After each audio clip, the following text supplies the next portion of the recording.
Kalau di perkerisan saya sudah mulai SD kelas 6 karena kakek saya di sana kan pembuat kerangka keris di sana.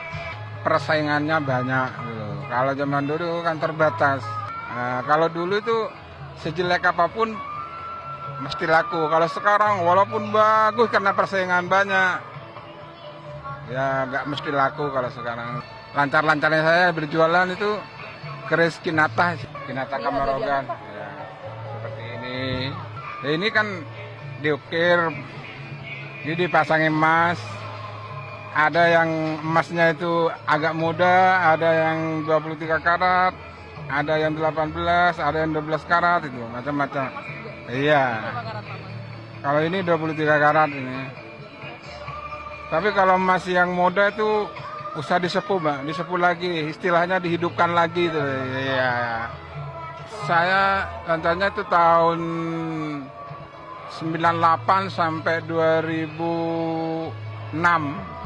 Itu ya pernah saya jual sampai 60 juta waktu itu.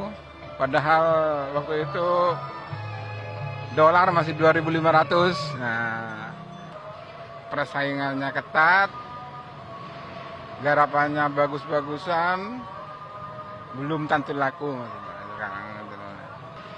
Dipamerkan atau yang dibursakan kebanyakan barang-barang lama.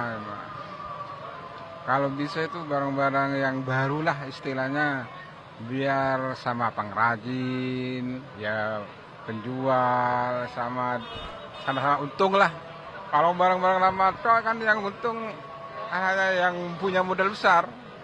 Beli barang lama nanti jual lagi. Kalau nggak punya modal seperti pengrajin kan nggak mungkin punya barang lama itu, Pak.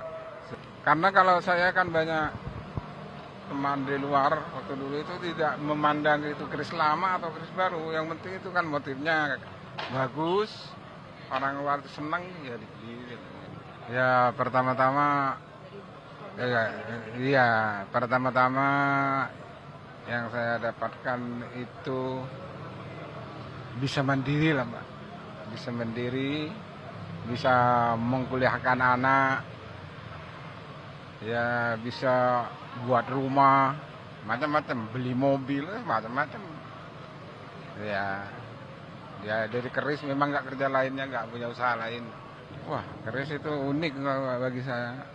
Asalnya keris ini nggak ada harga standar ya, Mbak.